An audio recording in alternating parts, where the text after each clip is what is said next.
আগামী 15ই আগস্ট আলোচনায় বসার জন্য ইসরায়েল এবং ফিলিস্তিনের গাজার সশস্ত্র সংগঠন হামাসের নেতাদের প্রতি আহ্বান জানিয়েছে যুক্তরাষ্ট্র, মিশর এবং কাতার। গাজা উপত্যকায় যুদ্ধবিরতি এবং জিম্মি মুক্তির চুক্তি করতে একটি যৌথ বিবৃতিতে এ আহ্বান জানানো হয়েছে। ইসরায়েল এবং হামাসের মধ্যে চুক্তির জন্য মধ্যস্থতার চেষ্টা করছে যুক্তরাষ্ট্র, মিশর এবং কাতার। বিবৃতিতে তারা বলেছে, দোহা কিংবা কায়রোতে এ আলোচনা হতে পারে। বিবৃতিতে আরও বলা হয়, চুক্তির একটি রূপরেখা এখন আলোচনার টেবিলে আছে। এখন এর বাস্তবায়ন সংক্রান্ত বিষয়গুলোর বিস্তারিত নির্ধারণ করার বাকি আছে। নষ্ট করার মতো সময় নেই। দেরির বিষয়ে কোনো দলের পক্ষ থেকে অজুহাত দেওয়ারও সুযোগ নেই। ইসরায়েলের প্রধানমন্ত্রী বেঞ্জামিন নেতানিয়াহু বলেছেন, ইসরায়েলি আলোচনাকারীরা সেখানে থাকবেন। তাদের লক্ষ্য হল চুক্তির বিস্তারিত রূপরেখা চূড়ান্ত করা এবং বাস্তবায়ন করা। ফিলিস্তিনের স্বাধীনতাকামী সংগঠন হামাস তাৎক্ষণিক কোনো প্রতিক্রিয়া জানায়নি। 3 দেশের পক্ষ থেকে এমন সময়ে বিবৃতিটি দেওয়া হলো যখন হামাস এবং হেজবুল্লাহর জ্যেষ্ঠ নেতাদের হত্যাকে কেন্দ্র করে ইরান প্রতিশোধ নিতে হামলা চালাবে এবং অঞ্চলে বড় ধরনের সংঘাত ছড়িয়ে পড়বে বলে আশঙ্কা করা হচ্ছে। সম্প্রতি ইরান সফরের সময় হামাস নেতা ইসমাইল হানিয়া হত্যাকাণ্ডের শিকার হওয়ার পর ইসরায়েলের বিরুদ্ধে ব্যবস্থা নেওয়ার হুঁশিয়ারি দেন ইরানের সর্বোচ্চ নেতা আয়াতুল্লাহ আল খামেনি।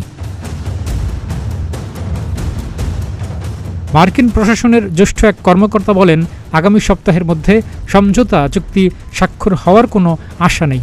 হামাস এবং ইসরায়েলের মধ্যে আলোচনা সহ বিভিন্ন গুরুত্বপূর্ণ বিষয়ের সুরাহা করতে সময় লাগবে। আলোচনার টেবিলে 2 পক্ষকেই সক্রিয় থাকতে হবে। ওই মার্কিন কর্মকর্তা বলেন, ইরানকে উদ্দেশ্য করে এ বার্তা দেওয়া হয়নি, তবে যে কোনো ধরনের উত্তেজনা ইসরায়েল এবং হামাসের মধ্যকার চুক্তি হওয়ার আশাকে ঝুঁকিতে ফেলবে। এর আগে 8 আগস্ট জাতিসংঘের ইরান মিশনের পক্ষ থেকে বলা হয়, তারা চায় 2টি বিষয়কে অগ্রাধিকার দেওয়া হোক। সেগুলো হলো গাজা উপত্যকায় টেকসই যুদ্ধবিরতি প্রতিষ্ঠা করা এবং ভূখণ্ডটি থেকে দখলদারদের প্রত্যাহার করা। 31 জুলাই হামাস নেতা ইসমাইল হানিয়ার হত্যায় জড়িত ব্যক্তিদের সাজাও নিশ্চিত করতে চায় ইরান। গত বছরের 7 অক্টোবর ইসরায়েলের দক্ষিণাঞ্চলে হামলা চালায় হামাস। ইসরায়েলের দাবি, ওই হামলায় তাদের 1200 মানুষ নিহত হয়েছেন এবং 250 জন ইসরায়েলিকে জিম্মি করা হয়।